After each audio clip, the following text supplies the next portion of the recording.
peoples, what's up? My name is Jason and I'm from the Shelf Stories YouTube channel, and I'm here in the Dice Tower today to review Adventure Tactics Domianne's Tower. This one was designed by Nicholas Yu and published by Lateman Games. It is a campaign-style, encounter-based adventure. You are going to be storming the tower. You are going to have characters, and you're going to be leveling them up from game to game and progressing through series of tactical boss-style combats. The inspiration for this game was Final Fantasy Tactics, if you are of a generation that remembers that game, or similar ones where you're going to be focusing on your squad and building up characters and crossing classes and really molding both the character themselves and also deploying different tactics on a grid-based map on over a series of missions. So then this game was reviewed by Tom and his two daughters, Violet and Ruby. They thought that this game was excellent, gave it a seal of excellence. And I think based on the review, not that there was any intention on their part, but there may be a sense that this is a quote-unquote kids game. And I wanted to take another look at this and evaluate it from an adult perspective, a gamer who might be used to a Descent or, a little bit of a graduated experience, and see if there's enough tactics and strategy and crunch in order to satisfy an adult gamer. So without further ado, I'm going to show you Adventure Tactics on the table. Let's go to the videotape. So this is Adventure Tactics Domianne's Tower. I wanted to start with the box because I think looking at the componentry begins to give you a sense for how this game actually plays. So it's a tactical dungeon crawly boss fight type scenario. So you're going to get your typical grid maps. They're double-sided, so you have outdoor and indoor environments, all that kind of thing. Ooh. However, you're not going to get a lot of different terrain pieces. So I just wanted to show you that. So you are going to get tons and tons of standees. So this is all the standees that I have for the enemies, and some of the standees actually look really cool. You got that little dragon over there. I wonder when I'm going to face that. Or when you encounter that in the tower, it'll come up eventually. And of course, you have your adventure pieces, your wizards. You do have mini versions of them, so you can use either of them. If you want to paint, then probably go with the mini. But if you're just going with the regular unpainted, I would actually go with the standee. But in terms of actually educating you about what this game is all about, you're looking at this. You're looking at cards and cards and cards, lots and lots of cards. It's really impressive. So just as an example, I'm going to show you the character in a minute, but look at the size of the upgrades. You have upgrades just all over the place. Everything is card-based. This is the bosses over here. These are character upgrades, equipment, story stuff that you can get along the way. This game has tons and tons of cards. It's basically the core experience of Adventure Tactics. So this is the player board. Before I show you what actually goes on here, I did want to address an issue in the first edition delivered products of the game. You notice some significant warping. It doesn't really stand still and it spins rather easily. This is a known issue. The publisher has reached out to backers, has communicated that they're not happy with the production standard. So this will not factor into the overall valuation because it is a known issue. But as a consumer, I wanted to make sure that you understood what was happening and what steps were being taken to address. So here is a filled in character. This is Elwyn, the wizard. The wizard will give you basic stats like what die they roll for basic attacks, and the range of their attacks, 1 to 4, and also how fast they move on turns. All useful information. They also get a class feature. In this case, it's a little bit of a defensive function, but that's going to proc off. You get access to that as the combats go on. You get passive abilities. As the game goes on, you will get equipment. So this is the first encounter Rigby, so let's assume that he participated in a successful takedown of Rigby, gets a reward, and that is also there. Obviously, you can see there's lots and lots of room to add more stuff. But the main show over here is the deck. So then what's going to happen is every character is going to get a starter card.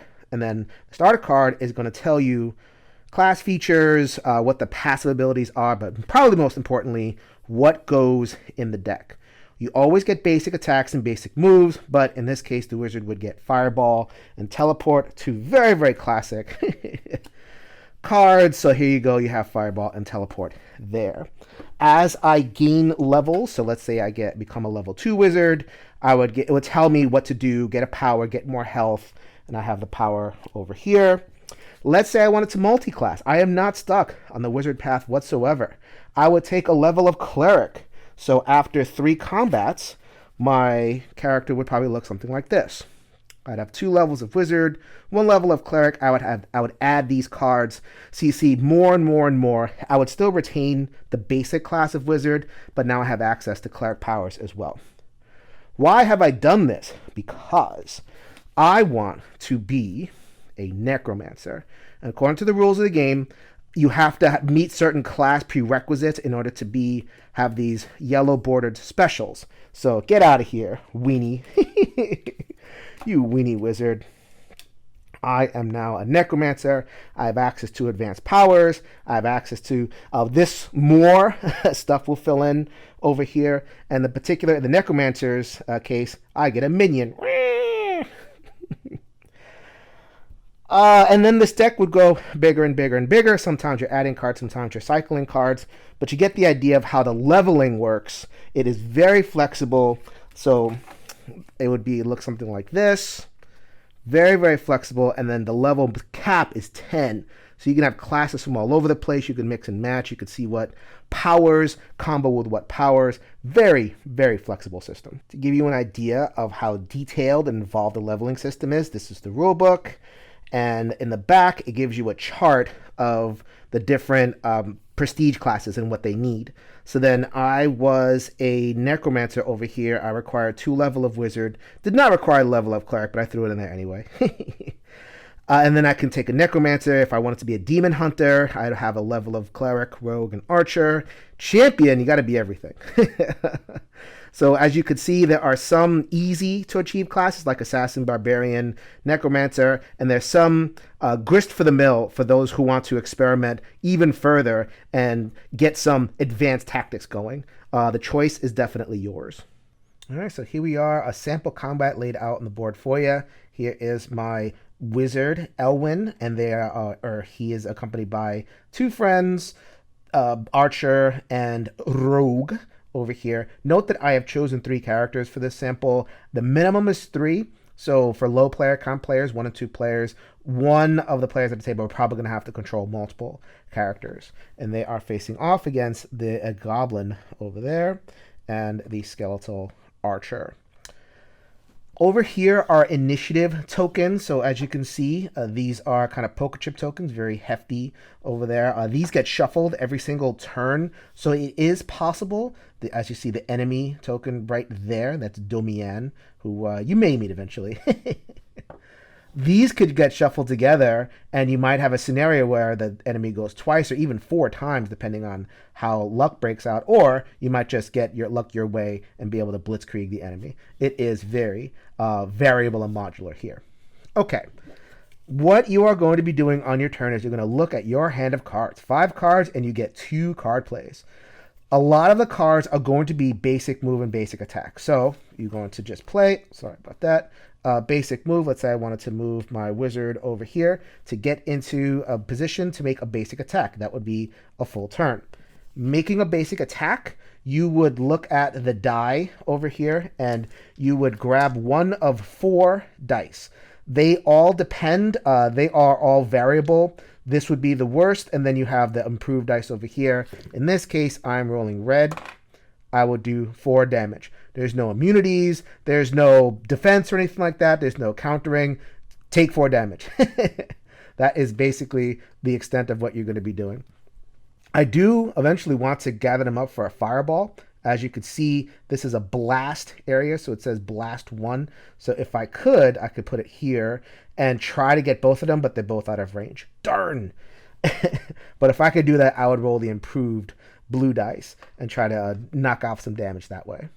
So it is very, very simple. You have your hand of cards. You get 2 cards per turn. You pass turn to the next player. Your deck will improve. You'll get all sorts of new abilities. But here's an example of a advanced card. Still not that complicated a card. And this is a card that you would get closer to the end game. So, there's symbols over here. I can explain those. But it's really, really simple relative to a lot of other dungeon crawlers in this space.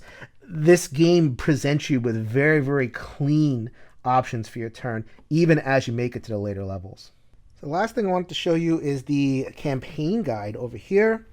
For the most part, they are going to have battles over there. So then it'll show you what terrain to lay out and also the stats for each of the individual enemies. So nothing really too complex over there. Everything fits on one page. You're good to go.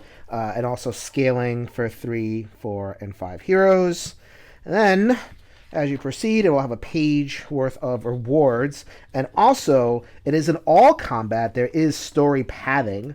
So then if you can go ahead and choose a particular option. You can also choose another option. And then it will just kind of go from there. There are lots and lots and lots of battles that await you in Domianne's Tower. All right, so that was Adventure Tactics, Domianne's Tower at the Table. Normally how I like to view games is talk about the thematic headspace, the imaginative world in which the game is trying to immerse you, and also the turn by turn I'm sitting in front of the board and puzzling things out. Those decisions that I call the strategic headspace. All right, thematic headspace first. It's Final Fantasy. If you have any nostalgia for this whatsoever, you don't have to. It's a lot of different games like a Disgaea. There's lots of different video games that are that tactical flair, cutesy, Zelda-ish. Every generation knows Zelda, right? The colors are bright and the art really pops. I love the standees. I'll use the standees any day over the mini, especially unpainted.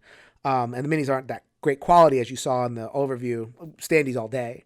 Just really gives that sense that I am in that, kind of video gamey world.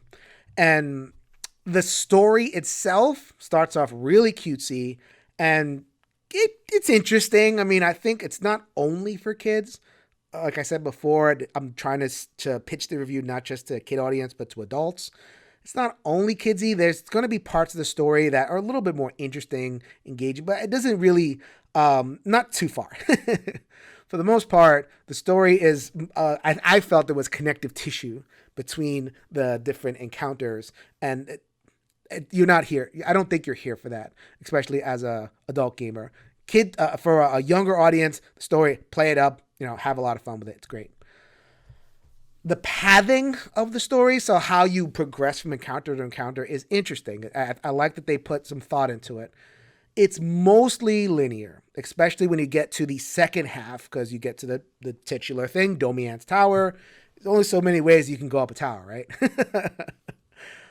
But in that first part and in parts of the second part, there are different paths you can take. So you can win a battle, or you could win it on kind of a bonus objective, like a hard mode type goal. So like, the main battle could be win the battle, and then the bonus objective could be and save this person who's stuck in the corner. So you get a separate thing when you win a bonus. Sometimes it's mechanical, sometimes it's a story. You get another path open to you. And you can have just choices that to kind of wrinkle up things and, loop back to things that you might have missed before. You get that opportunity if you take that choice. Again, it's mostly linear, but it gives you just enough flexibility in there to make you feel a little bit clever. I think that's kind of what, at the end of the day, the game doesn't want to give you a branching story. It just wants to give you opportunities for cleverness here and there. And that's cool. I like being smart enough, observant enough to skip a combat. I don't want meat grinds. I don't want to have to feel like I'm doing encounter after encounter after encounter. And a lot of games, they kind of punish you for skipping encounters because they don't give you that XP that you would get from the encounter. In this game, it does that too. Like, you don't really level up until you finish an encounter. However, there are bonus rewards if you skip things, follow different paths. I was actually kind of surprised. I was like, oh my goodness, I'm really flying through this game. I got rewarded with a thing, and I'll leave that for you to discover. I was really happy with that. So the story pathing, for the most part, linear, but it does reward some observation and cleverness. All right, but you're not here for that, right? As an adult gamer, maybe some of you are. I know a lot of folks out there here for mechanisms. So I like to break down these adventure games in terms of the board play and the personal player side. I'll talk about the board play first. If you notice the componentry, there is not a lot of terrain pieces.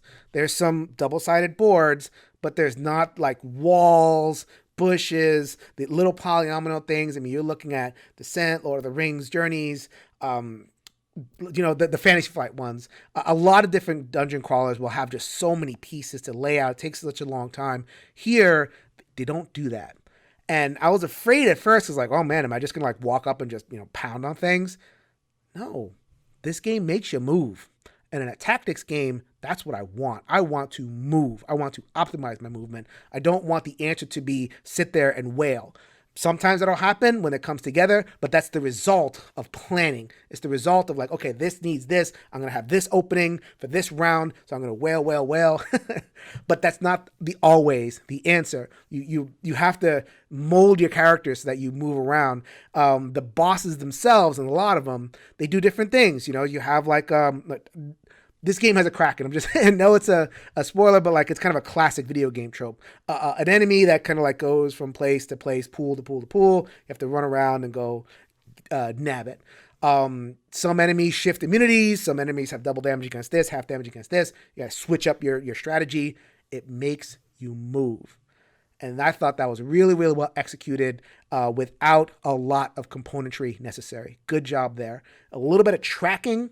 A little bit of kind of more mental overhead because it's not on the board. It's in the rules in the player space. I didn't think it was bad. I thought it was very well executed. On the player side, you're looking at card play. And this might be where a gamer is going to look at this and say, okay, is it for me or is it not for me? Is in the card play. So the card play, I keep on struggling with the sentence, but I don't have a better sentence for it. It's basically baby Gloomhaven. That it's the game that is hanging over this kind of game and every other game that's going to come after it. It is the grand poobah of card-based dungeon crawlers. In order to be successful in this space, you have to either beat Gloomhaven or offer something different. Because in Gloomhaven, it just does so much well in terms of that card activation and the combos of cards and pacing and just so much that it does well. It is very obvious that this is a much simpler game than that. Gloomhaven, you have the two sides, you have initiative, you have cards that have a lot of text, you have a lot of different things. Here, the cards don't get that complicated. They just play and you do your thing. Relative to the bosses, that's where you get into the complication. But as an adult gamer, if you're used to a Gloomhaven, if you're used to a Mage Knight, if you're used to those other more an Altar Quest, I got Altar Quest here too from Blacklist games that I reviewed a little while ago. This might not have that strategic crunch that you're looking for if you're used to those games. If you found those games a little bit too convoluted and you want an experience that gives a similar amount of depth, but in a much simpler package, then this game is going to be the one for you. There's a lot of depth here to be had. Is it as much as those other games? Probably not. You'd need some of the combos for that kind of thing, but there is a lot of room for good, satisfying tactical play, even in easy to understand, simple mechanisms. So then you have to weigh that. You have to see what your fun is. Is your fun in that more robust, complicated, complex scenario, or is your fun depth but achieved with that more simpler, straightforward type card play? Where this game might take pole position for you is in the leveling system. Every review that I've seen, leveling system is basically the number one thing, and for the most part, I agree. The leveling system is simple, it's clean, it's amazing, it's modular, it creates the replayability. Not a lot of mission variety. You see most of them on a playthrough. The story is not going to surprise you a second time because there's not a lot of paths. If you're going to play this again, you're going to play it to explore different characters, explore mixes of characters, explore new prestige classes, buy additional packs, hero packs, mix them in, and do the same things and progress through, explore a whole different scenario. So I don't foresee myself kind of playing this again with the same group, but I could absolutely play with different groups and try different classes and have a lot of fun that way. So final thoughts time, I'm going to go 8 out of 10 on this one. A very high seal of approval. Does not go against what Tom said when he reviewed it with his family. And I'm not saying that I think that the game is like, I have like a point and a half worse. And this game is very, very good. I set out to do this review to comparing it to what an adult gamer might want in the card-based, encounter-based, adventure. And unfortunately or no, it has to compete against Gloomhaven. Gloomhaven is just best in show. It's a fabulous game. The card play in there is amazing. But you might be a gamer that finds a Gloomhaven or a Mage Knight or these other games a little bit too convoluted, a little bit too complex, too much reading, too much dealing with stuff. This one manages a maybe not as deep, but deep enough tactical board play experience with a much simpler, more streamlined card play system. The cards are easy. They all make sense, and interacting with the scenario design, there's a lot there. The leveling system takes this from a good experience to a replayable experience. The main campaign, once you're done, you're done. And I played solo. I played through the whole campaign. If I would just wanted that, I'd be like, done, I'm good. But the leveling system is where you're going to get a lot of the replayability from. You might want to play again. The encounters will behave differently, so there's enough variety there. But your class, the way you approach it, might completely and utterly change depending on what your prestige class is, how you mix your classes, all that good stuff. There's a lot to like for adult gamers in this space. Does it replace Gloomhaven in terms of a tactical strategy game? No, nothing does. But this, I think, offers a distinct enough experience so that adult gamers will have a lot to enjoy if that's your fun. If you like what you heard, please check out my personal channel, Shelf Stories. It is a YouTube channel where I share a lot about the games that I like. I like cooperative games, thematic games, lots of adventure games. I cover them on the channel, talk about them, talk about the designers. I had the designer on the show to talk about issues like with the production and everything, which is where I found out about his frustrations with it. So go ahead and check out that interview. I have other gaming content that's focused on the intersection of life and games, mental health, culture, history. I try to do it all in as much and as respectful and as fun a way that I possibly can. So please check out Shelf Stories. So this is Jason reminding you, if you can change your mind, you can change the world. So until next time, hey everybody.